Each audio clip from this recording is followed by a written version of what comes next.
नमस्कार, मैं हूं कुमार भवेश चंद और आप देख रहे हैं द इंडियन पोस्ट। अंतरिक्ष से ली गई धरती की तस्वीर तो आपने देखी ही होगी। उस तस्वीर में साफ तौर पर दिखाई देता है कि धरती का 70% हिस्सा पानी ही पानी है, समुद्र ही समुद्र है। लेकिन क्या आपको पता है कि इसमें से हमारे और आपके पीने लायक पानी का हिस्सा कितना है? केवल 2.5%।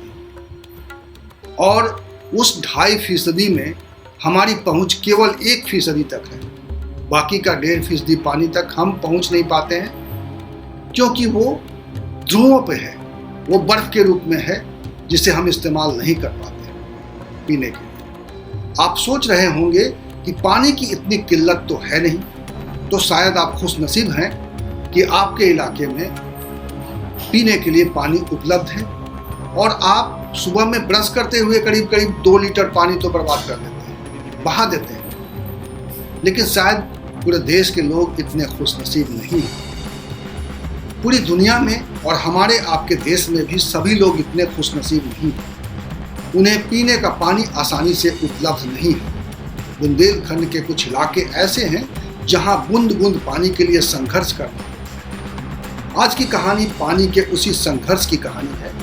उस कहानी को आपके सामने मैं रखूं, उससे पहले मैं बता दूं कि बुंदेलखंड में जल सहेलियों ने यह जिम्मेदारी संभाल ली है। परमार्थ समाज सेवी संस्था ने उसे राह दिखाई है और वे चल पड़ी हैं इतिहास रचने। यूपी सरकार ने पिछले दिनों इसके इसी सोच को सम्मान दिया है, पहचान दी है। मैं आमंत्रित कर रही हूं अध्यक्ष परमार्थ संस्था बुंदेलखंड श्री संजय सिंह जी को कि वो मंच पर आए और हम आपका स्वागत और अभिनंदन करें। अच्छा, स्वागत और अभिनंदन में जब तक आपकी तालियां नहीं बजती ना, तो किसी भी पुष्प की सुगंध बेकार चली जाती है। ये वो सब व्यक्तित्व हैं जिन्होंने बहुत कार्य किया और बुंदेलखंड में तो आपने बहुत ही काम किया है। जल सहेली का गठन किया है और बुंदेलखंड जो पानी की कमी से जूझ रहा था उसमें अपना योगदान दिया है। ग्राम दुर्गापुर की जल सहेली श्रीमती नीलम झा अपने अनुभव बताएं। माननीय मुख्यमंत्री जी को मेरा सादर प्रणाम। मैं जिला झांसी ब्लॉक बबीला से ग्राम दुर्गापुर से नीलम झा एक जल सहेली के रूप में काम कर रही हूँ। हमारे गांव में पानी की बहुत समस्या थी। फिर हम लोगों ने सोचा कि कैसे इस संकट से दूर किया जाए। तब हम लोगों सभी बहनों ने एक पानी पंचायत समिति बनाई, जिससे सभी महिलाओं ने मिलकर एक बैठक की, जिसमें सभी ने मिलकर श्रमदान किया, जिससे हम लोगों ने एक कुएं में समरसेल और पाइप डलवाया, जिससे आज कम से कम 40 घरों में हम लोगों ने पानी उपलब्ध करवाया।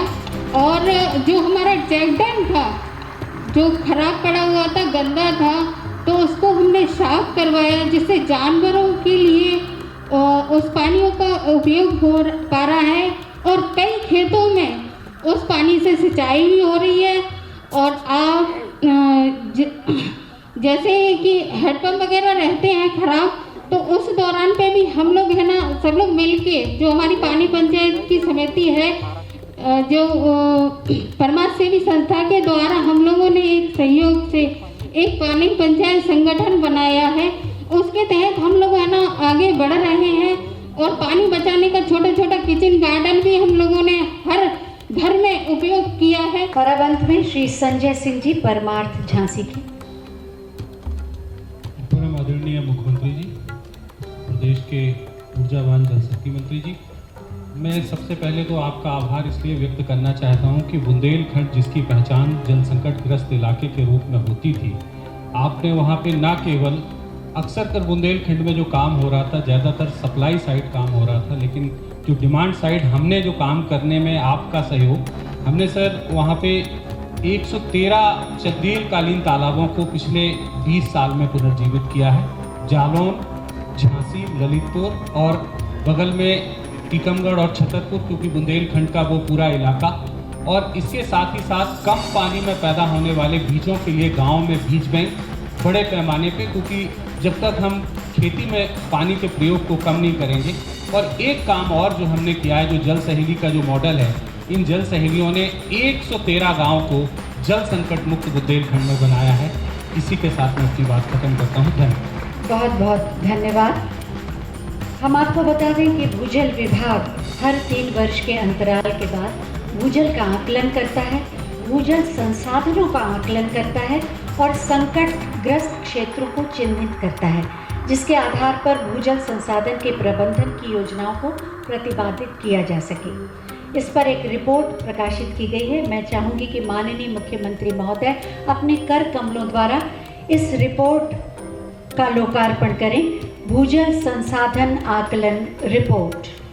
इसमें 57 विकासखंड अतिदोहित, 48 विकासखंड क्रिटिकल और 177 विकासखंड सेमी क्रिटिकल पाए गए हैं। सारे आकलन और आंकड़े इस रिपोर्ट में हैं।